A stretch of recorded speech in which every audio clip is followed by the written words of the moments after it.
the show, where every flower tells a story. Watch them grow.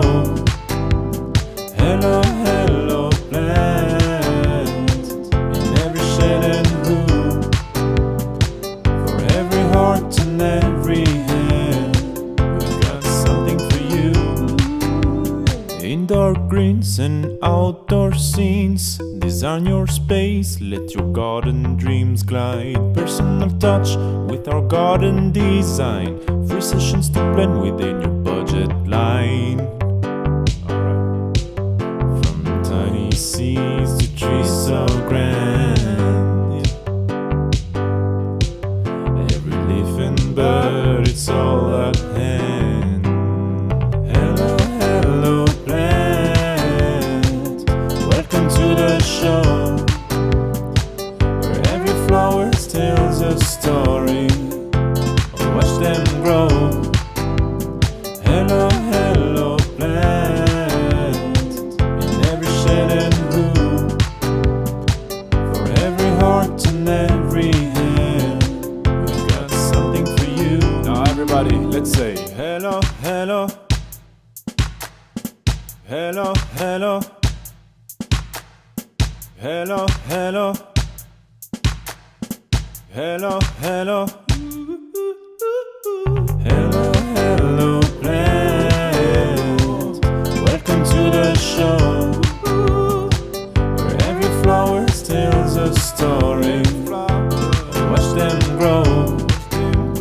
Hello, hello, plant, in every shade and hue, for every heart and every hand, we've got something for you, just for you.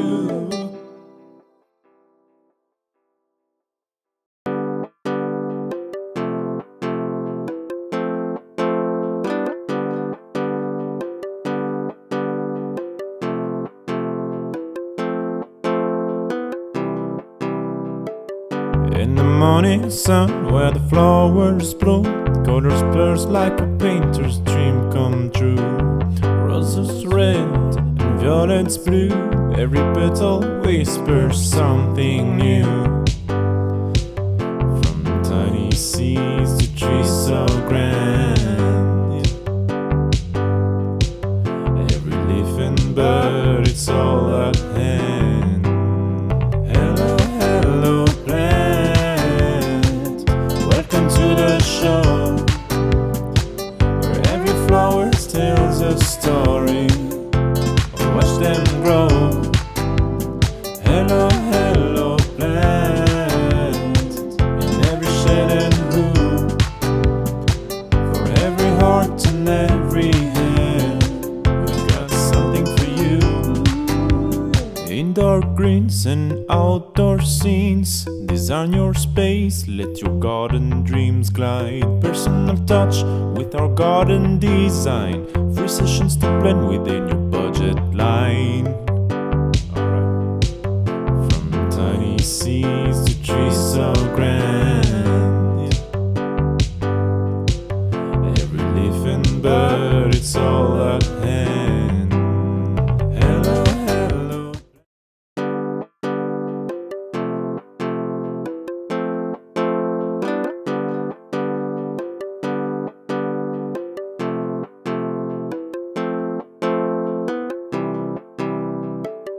In the morning sun, where the flowers bloom, colors burst like a painter's dream come true. Roses red and violets blue, every petal whispers something new. From tiny seeds to trees so grand, every leaf and bird, it's all at hand. Hello, hello, plant, welcome to the show, where every flower tells a story. Watch them grow.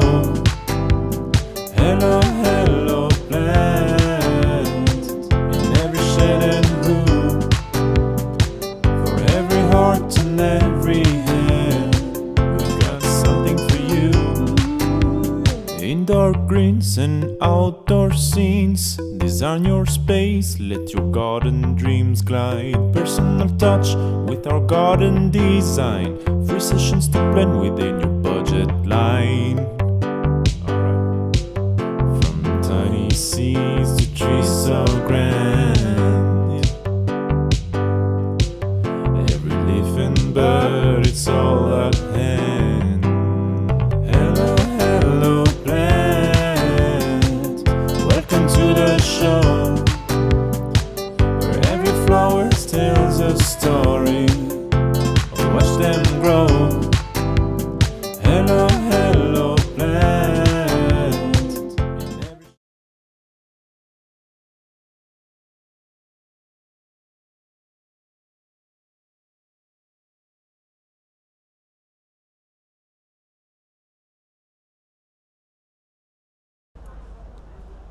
All right, hello. Welcome to our live Q&A with Chris. How you going today, Chris? Great, really good, beautiful autumn day, fabulous. It's a pleasure to be out in the nursery, and it's busy in the nursery today. People are taking advantage of that lovely mild autumn weather. Yeah, it's a beautiful day, Monday here in Victoria, Australia, and this is a show where you can ask Chris a gardening question live, and he'll answer it live for you. How you feeling about answering some tricky questions today, Chris? No worries, and nothing's too tricky for you, isn't it? No, that's right. It's some fun questions, tricky questions. All right, perfect. We'll keep them gardening related. Yeah, All right, say good. gardening related. All right, we'll kick it off with Elise here on Instagram. She's got 3 questions. We'll get through these. So, Yep. She had old hamai bamboo. Yeah. Seems that the leaves are going yellow. What can I do to help these plants? I also have a lot of vegetables at the moment. Right, okay. So old hamai bamboo, leaves going yellow. I'd say that they're not getting quite enough water. What I'd do is I'd give them a really good deep soak right away. Then I'd get some fertiliser, like a bit of slow release Osmocote or something like that. Get a little bit of fertiliser around them, and then keep them really well watered. If you're in Asia and you're looking at a bit of bamboo growing wild, what you'll know is where that bamboo is growing wild, there's plenty of water, a bit of a swamp or something like that. Okay. So there's a whole secret of bamboo: little bit of fertiliser and lots of water. Love their water. And don't ever let them dry out. Like the bamboo. Where a tree or a shrub can, most trees or shrubs can dry out for quite a long time and still be okay when it rains, your bamboo goes into shock and goes into a terrible state when it dries out, even for a day or so. It'll start dropping leaves, and leaves will turn yellow and they'll drop. So the whole secret of bamboo is water, and a little bit of not a lot of fertiliser, just a little bit of fertiliser regularly. A bit of slow release is excellent. So fertiliser and water, and don't let them dry out. Perfect. All right, there you go, Elise. All right, and then she has another question here. She's doing vegetables at the moment, but seems that the caterpillars are attacking. What's the best way to keep them away from broccoli? Okay, there's a spray called Diapel, and you might have to you may not get that in, we don't have it in our nursery here, and you wouldn't get it at most retail stores, but if you went to somebody like in Victoria, if you went to somebody like E. Muir and Sons, or another kind of agricultural chemical supplier, you'd get a thing called Diapel. And Diapel is a biological control. What it is, it gives them horrific horrific indigestion, like deadly. And what happens is that the minute you spray it on and the caterpillars are eating away, they immediately get a bad stomach upset, and they stop eating immediately, and then they die. Wow. And what's good about that is you're not putting spray you're not putting like a poison, and you can't catch that particular, it's only for caterpillars catch it. So clean up your caterpillars with Diapel, and you're not putting chemicals on your vegetables or into the environment. Yeah, great. And she also mentioned she's having some trouble with mites on strawberries. Would that be the same thing to do for that, or is something different? No, that'd be different. And like if you're going organic, like in springtime, you can buy predator mites. If you Google predator mite, it'd probably, I don't think I'd worry about it now.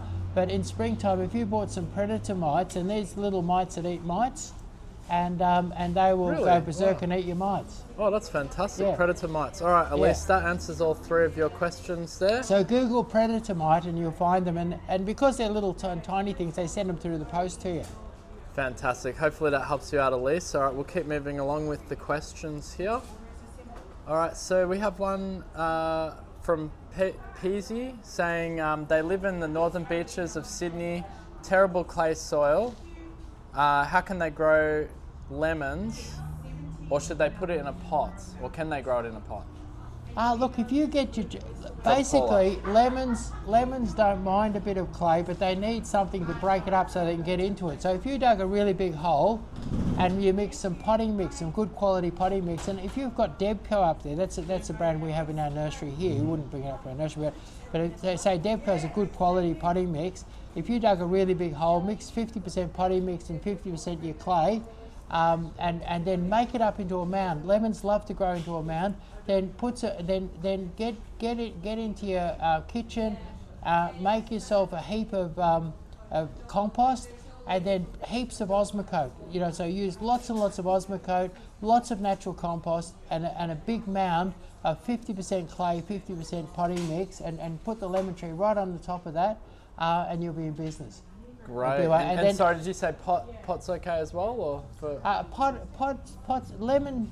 Look, you can grow beautiful lemons in a pot.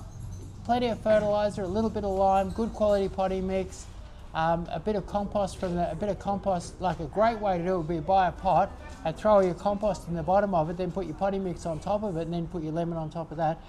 You will grow a better one in the garden than you will in a pot. So you don't have to do it in a pot, but with plenty of basically a lemon tree is what's called a gross feeder. It means that it's lots and lots of fertiliser. So compost and Osmocote is fantastic for it, and a little bit of lime. All right, there you go, Paula. There's a couple of options for you. Jamie on TikTok asked why the pink skirt. Was it a marketing expert, wasn't it? Well, a marketing expert, but from there I found I think I look fabulous in a pink skirt, and I enjoy wearing it, and it's good for marketing. All right, great. Bree asks, what are your favourite cottage flowers for the Yarra Valley? Okay, so favourite cottage flowers for the year. I reckon Mexican sage. It's not particularly exotic or rare or anything like that, but I love it because it flowers for 5 or 6 months of the year, and it flowers through the winter months when things are a little bit bleak.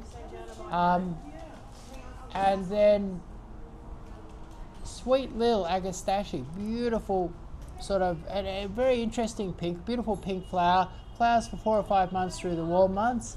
So that's really, and then I really love Shasta daisies. Shasta daisies have a brilliance to them that really, it's a funny thing, there's a garden I drove past in South Yarra, and they've got iceberg roses and Shasta daisies growing underneath, and when the Shasta daisies are in full bloom, do you know the iceberg roses look like a dirty white? Like the whiteness in the Shasta daisy is so brilliant and so amazing that it actually makes something that would normally look white, like an iceberg rose, actually look like a dirty white. Okay. So I love the brilliance of your Shasta daisy. Beautiful. All right, well, there you go, Bree. Hopefully that answers your question there for favourite cottage flowers in the Yarra Valley from Chris. Okay, good. So moving along, and just for those of you who've just joined us on the other platforms, this is an open live question and answers with Chris, where you can ask him any of your gardening questions live on the show, and he'll answer them live for you here. Definitely, if you have any issues or you're wondering about gardening or gardening tips, Chris is here to do this every week on a Monday for you for 45 minutes. All right, we'll keep moving along. And I'm well qualified. I was brought up by a gardening family. My mum and my dad were both great. My dad was a nurseryman, my mum a great gardener. And when I was 7, I went door knocking, and I got a job and worked every Saturday morning for a lady who had a beautiful 1-acre cottage garden, and I did all the heavy lifting there for every Saturday for 10 years, and learned quite a bit about cottage gardens from my mum and from the lady that I worked for. And I was brought up at Mount Dandenong, and really every second person there had a beautiful garden, and there were some really interesting gardens in our neighbourhood.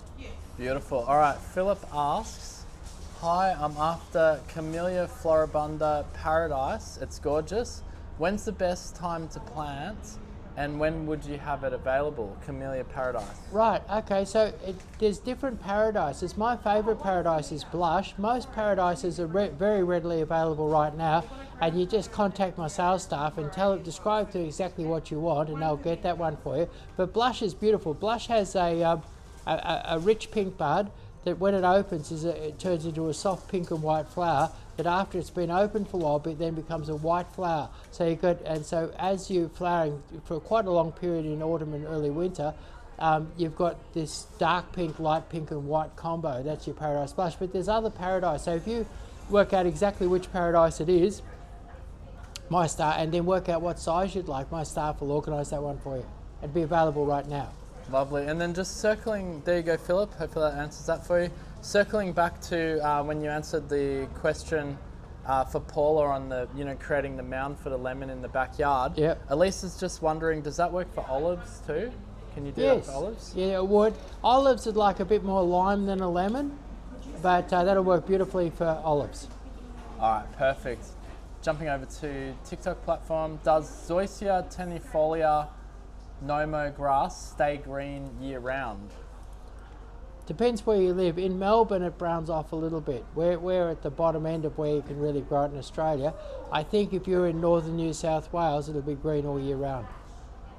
Northern New South Wales heading northwards, up into Queensland and that. Okay, there you go, Sergi. So yeah, just depending on where you are situated. And you could, even in Melbourne, you could extend the length of the greenness by plenty of fertiliser. So what about a protected position in Melbourne? Would that... No, I think Melbourne, it doesn't go real nasty brown, but it gets quite a browny twang to it. Like it. Is that from the cold? Yeah. Okay. All right. Cool.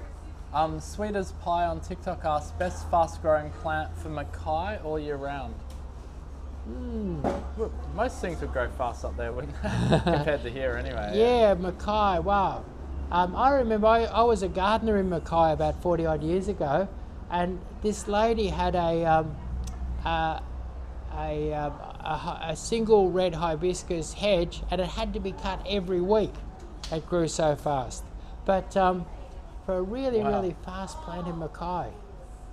Ficus, this is fast-growing plant. Yeah. So ficus, like Ficus flash or Ficus hilli, would grow like lightning. If there was nothing good on TV, you could sit out there and watch it grow.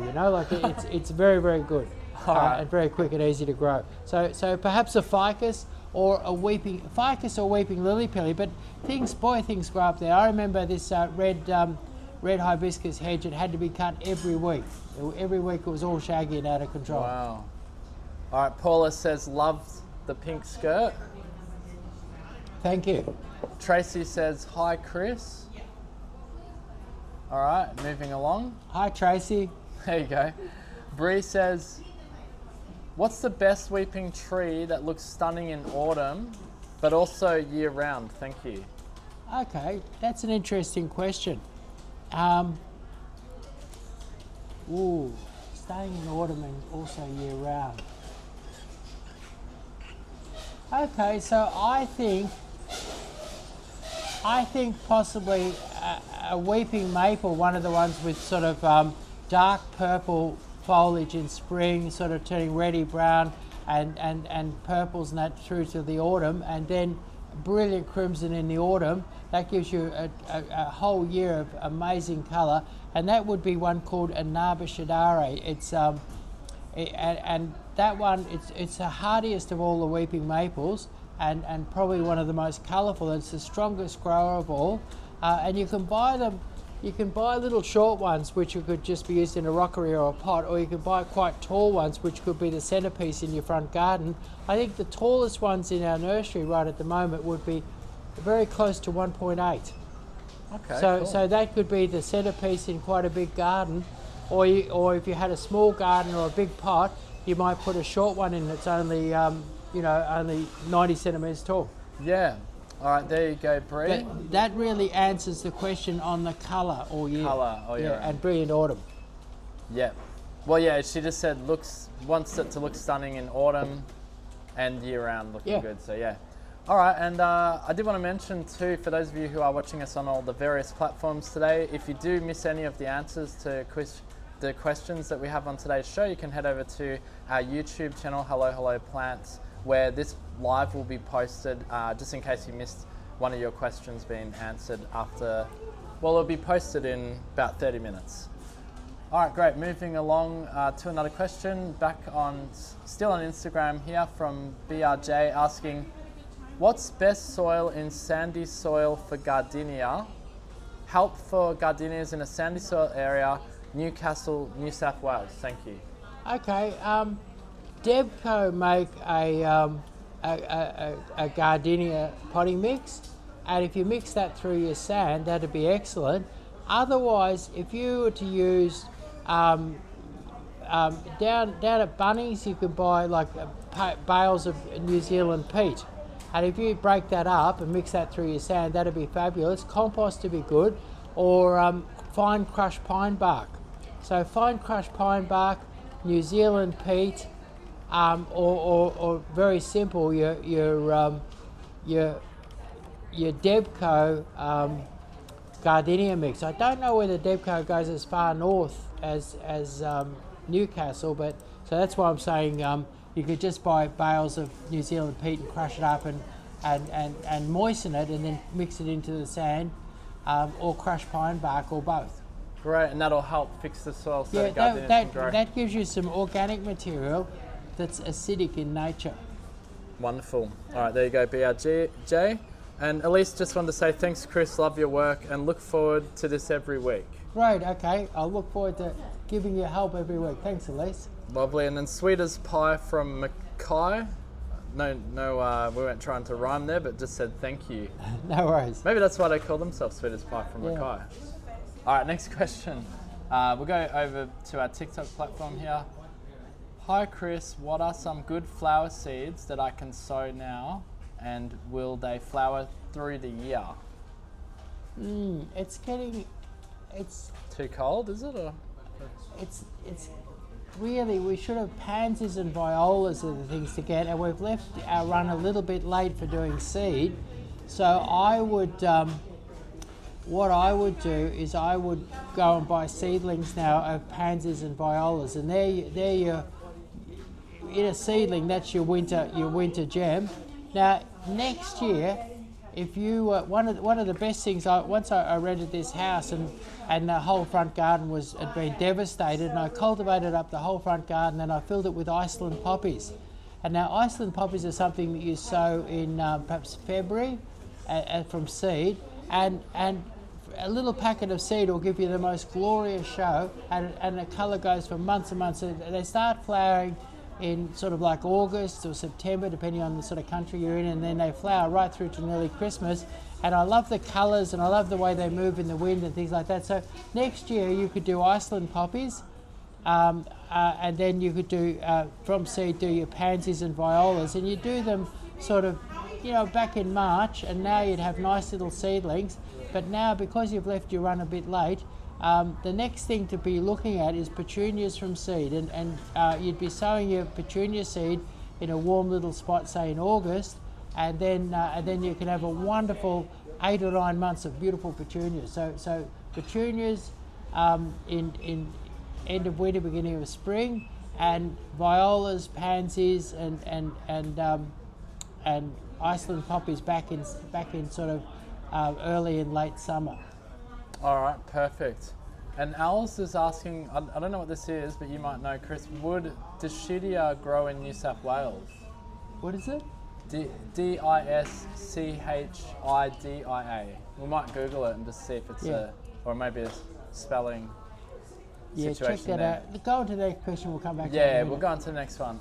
It's a type of vine, Alice is saying. She's just typing it in now. Anyway, we'll come back to that one, Alice, if we can. All right, great. Just circling back to, actually, we've got one on Facebook here asking, oh, hang on a sec. Hang on, we'll come, oh, it's this thing, Chris, have a look. We can't see it on the screen. We can bring it up here. Hang on. How do you spell? We're just looking up this plant here. Thank you so much. Here we go. It's a type of like climber. Can you see that? Do you know what that is? Almost looks like a Yeah, I've seen that growing. I've seen that, and whereabouts they want to grow it. All right, Els. New South Wales. Yeah, I think you should be fine with that. It likes a sheltered spot, not a really hot sunny spot, but a bit of a sheltered spot. They're just asking. They want to cover the fence. They've seen it everywhere in Bali Right. for yeah. covering the fence. So Yeah, I think that'll be fine in Sydney, but it needs a shelter, not a hot sunny spot. It's more for a sheltered spot. all right, perfect. There you go, Els. Hopefully that helps you out with that one. All right, let's keep moving along. We'll jump back over to actually Facebook here. Babu is asking, I've got netting on my kumquat tree, but the flowers still don't develop into fruits. And I find that some of the little fruits disappear. What could be wrong? Okay, I would say to cultivate around it. Put a nice thick layer of compost around it, a little bit of lime and plenty of osmocote. Like really up the food, get a really nice rich situation for it, and water it well through the summer. And I'm sure that with a bit of extra sort of strength and vigour in it, you'll get more flowers and you'll get the fruit to come through. All right, there you go, Babzu. So fertiliser, like osmocote, compost and water. Great. And did I need to have a second one for the cross-pollinating or not No, for the fruit? no, Okay, they're cool. self-pollinating. Fantastic. All right, and then we've got Ample asking, what is a good top dressing on my pots and planters to prevent fungus gnats, leaker, volcanic rock? I can't read that word, sorry, earth sprinkled. Yeah, at the moment you can buy little sticky things you can put in there that attract them and they stick to it. Little sticky labels. Just have a look for those on the internet, and that could clean them up. Lovely. And then Yeah. on YouTube here, Serena says, hi cousin. Do you have a cousin named Serena? Not that I Might have know. been a while. Yeah. Anyway, Serena asks, how do you harden off a tomato plant that's over 2 feet tall, already starting to flower in a windy state like Oklahoma? Do you know, I reckon what you could do is you could make like a plastic tree guard, like put a stake all around it, put 3 stakes around it, and I wonder if we could Google and find, in Australia could we Google and find a plastic tree guard and show a plastic tree guard? Plastic tree guard. Yeah. We can.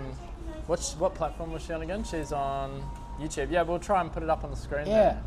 I don't know whether they have these in America, but these are popular in Australia. You know, that we use. Which one is it, Chris? Well, We're just looking on the back end here. One if of you these? made yourself a nice big plastic tree guard with the sort of plastic like these? yeah, like that. All right, we'll try to get this up on the screen for you. And made it nice and big and made it nice and tall. I reckon that would protect your tomato, and use a strong stake. That would do that on a bigger scale than what's there. That would protect. It would warm your tomato and protect your tomato from the wind, and then give it plenty of food. Get some nice organic liquid fertiliser, maybe a bit of fish emulsion or something like that. Feed it a bit of fish emulsion, and create your own plastic tree guard to get it out of the wind a bit. Yeah, we've just Google imaged it here. So there you go, Serena. You should be able to see it on the screen. That's what the plastic tree guards look like. Looks like you could just make those yourselves. Oh yeah, Just go down to Home Depot or three something. wooden stakes and make a cylinder of plastic, and use like a horticultural plastic that'll stand up well, and what that'll do is that will warm your tomato and get it out of the wind. And then use a nice organic liquid fertiliser like a fish emulsion or something like that. Yeah, that would be Oklahoma would be going into tomato season, wouldn't it now? Yeah, it's time in Oklahoma to get your tomatoes going. Lovely, and we'll just, while we're on YouTube here, we've got another comment. Can you please recommend a climber for a south-facing courtyard wall, full shade Melbourne? Will Hardenbergia work? Yeah, Hardenbergia, a good vigorous one, does well in the shade, and probably my favourite one in the shade is your Chinese star jasmine. Fabulous, doesn't need any sun at all, thrives in the shady spots. So Hardenbergia, and the Hardenbergia I would use would be the Happy Wanderer, or I'd use the Chinese star jasmine. Perfect. All right, we're going to circle back to one of our other platforms here on Instagram. Okay, so Katie says, I just brought a new established teddy bear magnolia. Would it be okay in full afternoon sun in Queensland, or should I put it in the backyard where there is morning sun? Look, they love the sun, and they grow. A lot of people grow them commercially up in Queensland. They do fine in Queensland. The most important thing would be to dig a really big hole for it and have plenty of loose soil and plenty of drainage, because you get those long periods of heavy rain, and you wouldn't want it to become waterlogged. So I'd plant it high in the hole, even mound it up a little bit, have lots of loose soil underneath it, and really look after the drainage side of things with that. They love a bit of tucker, like a bit of Osmocote, but I think look after the drainage and you'll be right. Perfect. All right, circling back over to Instagram here. When is the best time of year to come buy a big range of cottage garden flowers? Really appreciate Chris's wisdom. Right.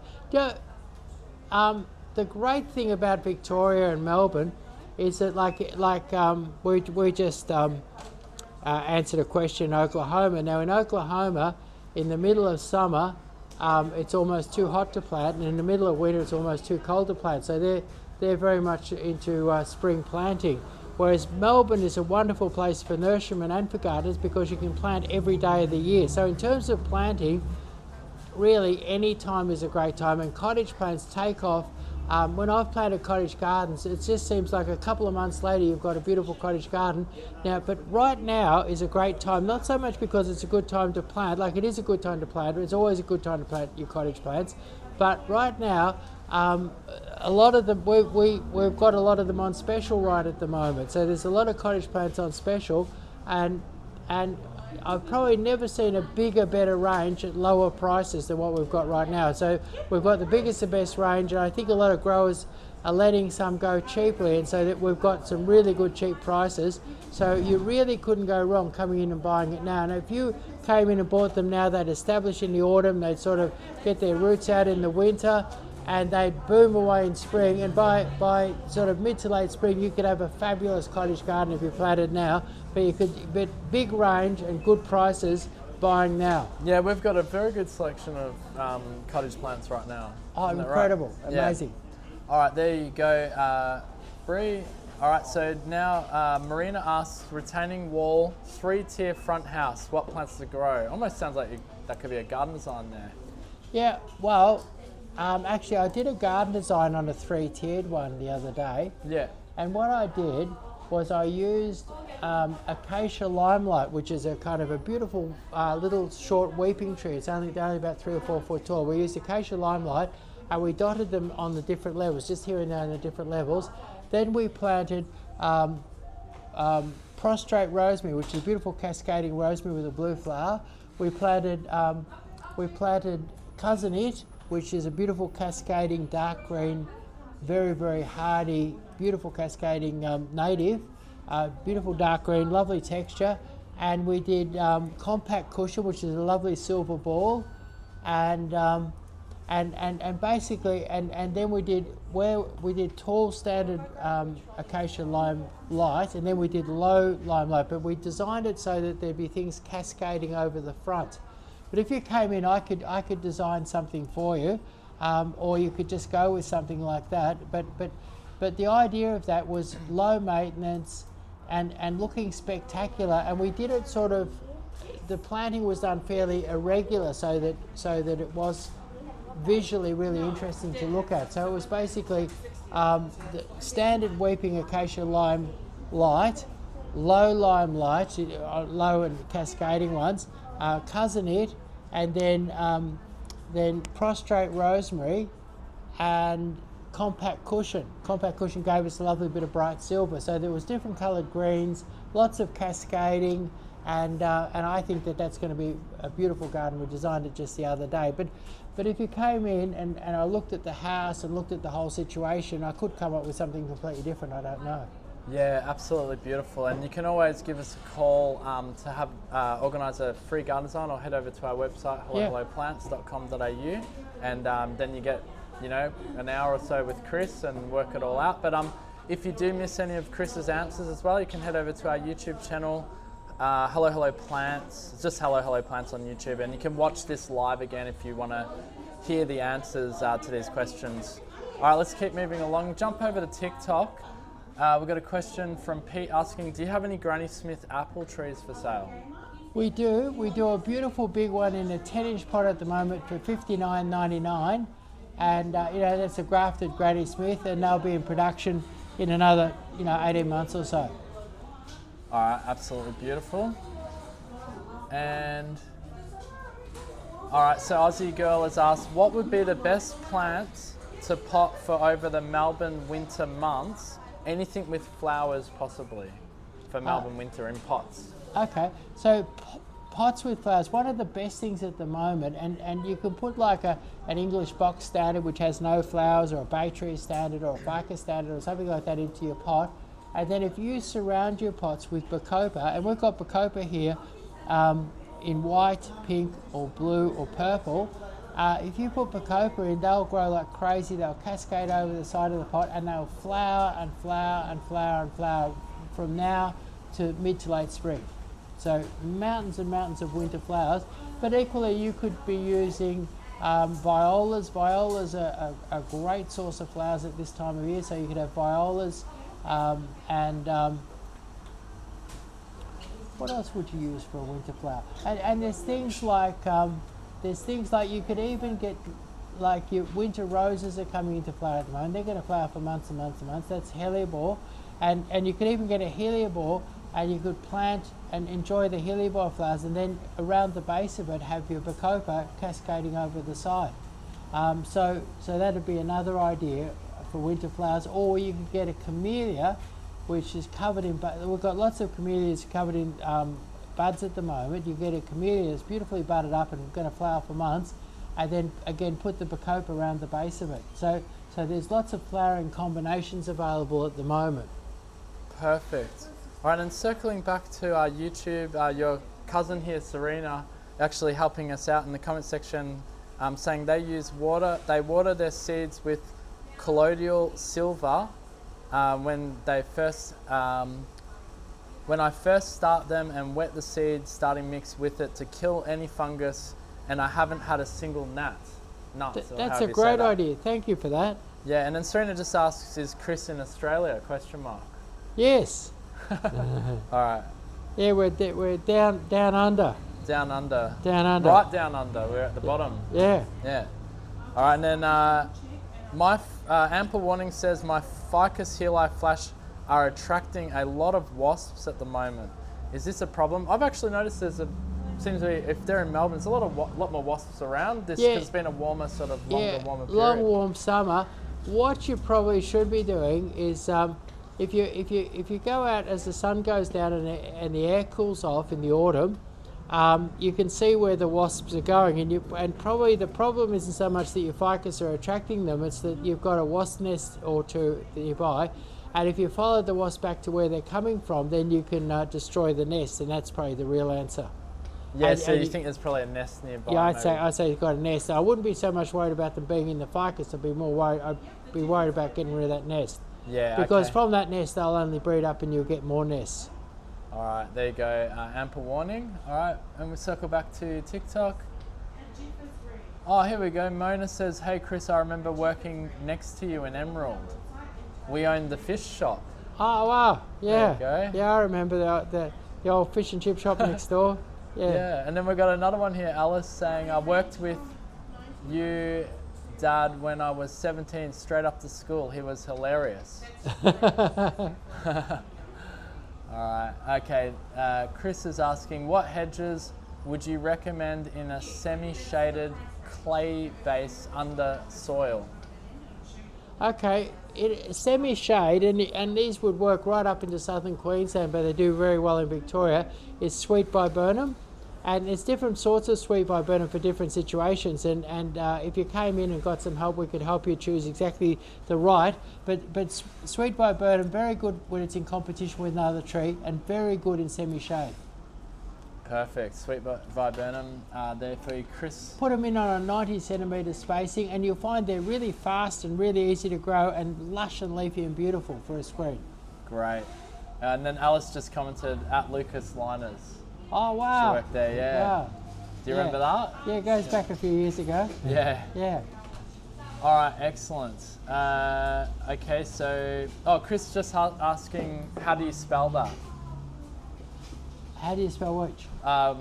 The sweet viburnum, I'm guessing. Oh, or just sweet. viburnum? Just sweet. SWEET. Just And sweet, then yeah. viburnum. VIBURNUM. Yep. All right, perfect. Okay, so just jumping over to Facebook here, Kim asks, what is the biggest and best blood plum, and which one does it require for pollination?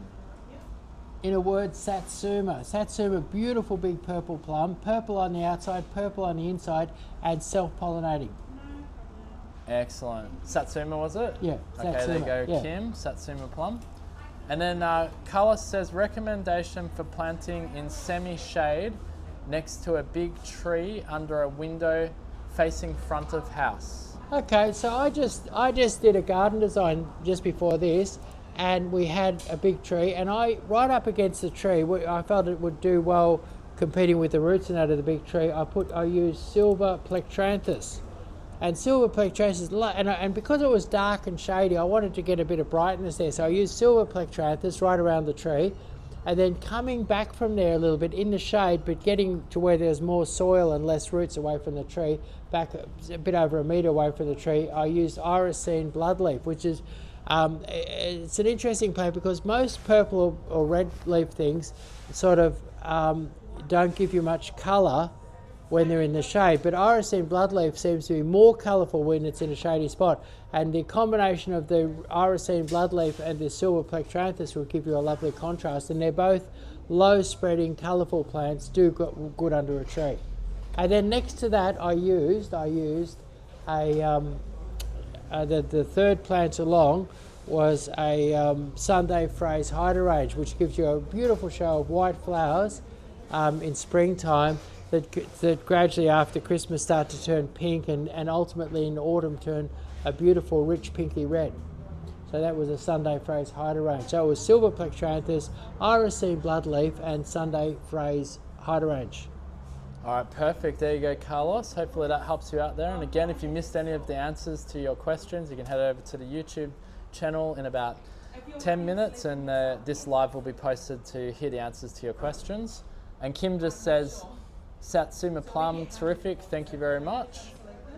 And Pumpkins Events asks, best way to get rid of grubs in soil in potted avocado. I reckon a bit of neem. Neem, how do you spell that? NEEM. You can get it in most chemical or sort of hardware store, Bunnings or something like that. And a good dose of neem oil or neem extract. Terrible taste to it. Drench them with that and get rid of the bugs. Perfect. All right, I just want to say, and thank you so much to everyone for your questions today. If we don't get to your question here today, we do apologise. We try to get to every single question. There are a lot, obviously. Chris is going to be on for another 7 minutes or so we'll do our best to try to answer them all. But if you don't get your question answered today, we're back every week on a Monday at 12 o'clock where we do these live question and answers with Chris. All right, Estelle asks, can we grow a vine to cover a pergola on a western wall? The afternoon sun in southeast Queensland is hot. Is there a better alternative?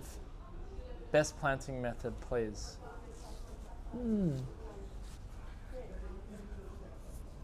A good deciduous one would be southeastern Queensland. I think probably a Chinese wisteria would be a good deciduous one for you, and that drops its leaves and lets the winter sun in. Or if you wanted an evergreen one, a really lovely one is a lady di. Lady di has 5 or 6 months a year. It'll be covered in beautiful white flowers, lovely lush. It's evergreen, dark green foliage, very vigorous and really, really attractive, and got a nice sort of almost tropical feel to it. Okay. So lady di, Lady di, yeah. for evergreen, or a Chinese wisteria for deciduous. Yeah. Would star jasmine be good, or be too wild up there? I'm thinking that might be a bit thick and heavy. Yeah. Okay. All right. Cool. There you go, Estelle. Sarah asks, what would be good for a narrow shaded garden bed between the house and fence, office and kitchen window, so hoping to make it visually pleasing and tranquil. What we could put a narrow shaded garden bed between the house and fence. Okay, so Sanqua camellias are really worth a look. They're very versatile. They don't mind a shady spot, and you can get them white, soft pinks, or sort of strong pinks. And so I reckon that and there's a new one out. I think they're called a Slimline series, and that's one of them's called With Love, and one of them's called Avalanche. And they're ones that are particularly narrow. They don't need much pruning, and they could be like an Avalanche, beautiful white, double white, and pink. And the With Love is a double pink. But those ones are particularly narrow, won't need much pruning, and great for a sort of a slim garden bed. And they start flowering in autumn and flower right into the winter. All right, perfect. There you go, Sarah. Now, In Lee as well asks on TikTok, hi Chris, with permission, do I need a male and female pair to get fruit? Thank you. There's a pair called Nijjski, Noshiki, and that one will pollinate itself. But otherwise, all the other pairs need a pollinator. So yeah, I don't know if they're talking about pairs in particular. I thought the question was more general because it's PAIR. Did I need two? Pair. Like a pair. So male and female pair to get fruit. It just says, oh, sorry, I've read it wrong. It says with persimmons. Sorry, not permission. No, persimmons are self-pollinating. A lone persimmon can produce plenty of fruit. Oh, great. So they're self-pollinating, basically. Yeah. Okay, there you go. So you don't need two. And at the moment, we've got some lovely little dwarf persimmons here. So if people want a persimmon that doesn't grow too big in the garden, now's a good time to get a dwarf one. Lovely. All right. And then Pete asks, how do I go about eggplant plants with dry leaves? Eggplants with dry leaves? Yeah. They've got an eggplant plant that has dry leaves. What do they do?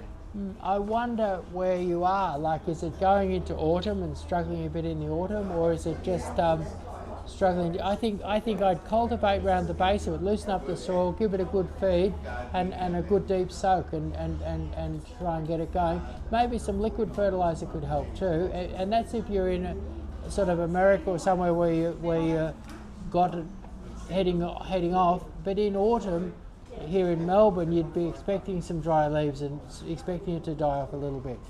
All right, perfect. There you go. Pete, Pumpkins Events says thank you.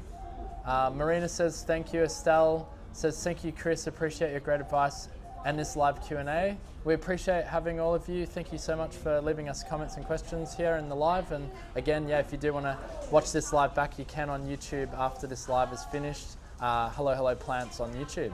Sarah also says thank you. And also, next time to catch us is 12 o'clock on Saturday on your favourite platform for our Growers Direct flash sale. And in actual fact, you'll find it educational. Even though we're selling all different products, what I do is I say, look, here's a silver birch, or here's this, or here's that, and I'll tell you about where it'll grow. I'll give you some insights into what it can do for you, and we do 100 different plants. So it's I think, even if you're not in the market and not buying at the moment, but you're planning to be doing some gardening in the future, it's quite an educational time, our Grower Direct flash sale, because we do 100 plants every week, and I give you an insight on every single product that goes through. All right, beautiful. Yeah, so that's this Saturday at 12 p.m. Yep. Melbourne Eastern Standard Time, or Sydney time if you want to watch us from overseas. 12 p.m. Saturday. Yeah, and what the Grower Direct flash sale is that we like today and tomorrow we're going to be talking to lots and lots of growers, and we'll be finding out. They'll be giving us special deals that you wouldn't normally pick up, like extra cheap deals, extra good plants, extra rare plants, really wonderful plants. We'll be getting 100 different plants from our growers, and then presenting them to you at a much better deal than what you'd normally get on that particular size or type of plant. Yeah, beautiful. All right, we're going to have to wrap this live up. Unfortunately, Chris's time, obviously he needs to go off and do other things, but again, we want to say thank you. We're going to answer 2 more questions here and then we'll have to wrap up the show for today. But we are back next Monday, or you can check us out on the Saturday Growers Direct flash sale. We've got Royal Plant Care saying hello from Chicago, Illinois. G'day. There you go. Wonder what time it is over there. Must be night time. Then we've got Need More Holidays. That's a good name. Need more Hi. holidays, yeah. I agree with that. Hi, do I trim off brown tips on Bangala palms?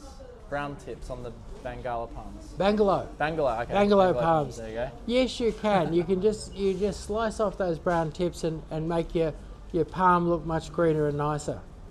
Perfect. And then Pete just, there you go, Need More Holidays. And Pete just said the eggplant question about the browning of the leaves says they're in Melbourne, Australia. They're in Melbourne. Okay, so look, that's you can perfect. expect a few brown leaves as we go into autumn. Perfect. All right, good. I don't know about this. I don't know if this is a joke question. Do you sell dangleberry plants? Is that a real plant? I've never heard of a dangleberry. Oh, okay, it is a real plant. There we go. All right, so We don't do dangleberries. We don't do Let's have a look at the dangleberry. That's a. Oops. Dangleberry. It's this sort of thing. Looks like a tropical. Oh, it looks a bit different on. Hang on a sec. Dangleberry. Might be a few varieties of it. There, it's this thing. No, we don't do dangleberry plants. I've not come across them. Kind of looks like a blueberry. Yeah, but it sort of dangles more than the blueberry. Yeah, Okay, huckleberry it says. Blue huckleberry. yeah. Does that ring a bell? Okay. No worries. And I guess we'll make this the next one, the last one here. Lucky last, so Pete getting in again. Chris, what would be your favourite fruit to grow? Look, I actually think a persimmon. Persimmons, what I love about them is that the flower is fabulous in spring. The summer foliage is really beautiful, big heart-shaped foliage. And then as you go into autumn, actually I'm going to go do a video on one in the next day or so. I found one just in my neighbourhood and it's covered in beautiful orange autumn colour with amazing shiny orange fruit all through the orange autumn colour. So I think, and then I can't think of a better dessert than a beautiful persimmon. It's a fabulous dessert with a little bit of ice cream or cream. Yeah, it's pretty this time sweet, of year. isn't So it? Yeah. a beautiful sweet dessert, and then a very very aesthetic tree all year round. Lovely. Do you reckon we got time for one more, or we have to wrap it up there? Let's do one more. All right, Let's, so let's this do one- 2 more. Let's go berserk. Oh, we'll go berserk. All right, so Ample Warning, who's sort of been with us for the whole live, they were just asking, they're on YouTube here saying, is there something that will grow in only 20 centimetres deep soil, but will grow 1 metre balcony railing planter, e.g. lavender, example lavender or something like that? It's only 20 centimetres deep. Yeah. I reckon, if as long as you water it and fertilise well, I think something like a common rosemary would be a perfect plant for something like that. Very, very hardy. Or your native rosemary, which is your Westringia. So I reckon something like a Westringia, one of your Westringias, or an actual real rosemary would be the sort of thing with a hardiness to grow in such a small soil volume. All right, lovely. There you go, Ample Warning. Hopefully that helps you out there. And last question, what fertiliser do I use for English box when starting out to grow? English box, and as we move into the colder months, loves a bit of lime. So, you know, a kilo of dolomite lime on every metre of your hedge is a fabulous way to get going.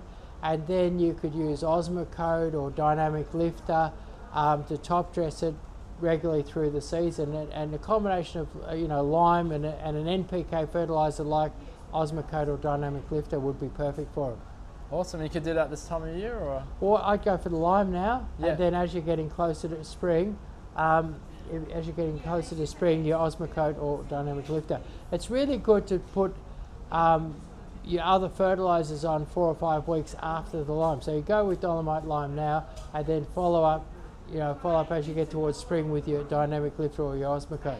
Perfect. All right, there you go, Kay on TikTok. All right, we'll wrap it up there. So thank you so much for joining us on today's live Q&A with Chris. We'll be back 12 o'clock on Saturday, this Saturday with the Growers Direct Yeah. flash sale. And then 12 o'clock on Monday, ready to answer questions again. Yeah, have your questions ready. Any gardening questions, Chris will happily answer as you've seen on today's live. Thank you so much for joining us. Great, thank you.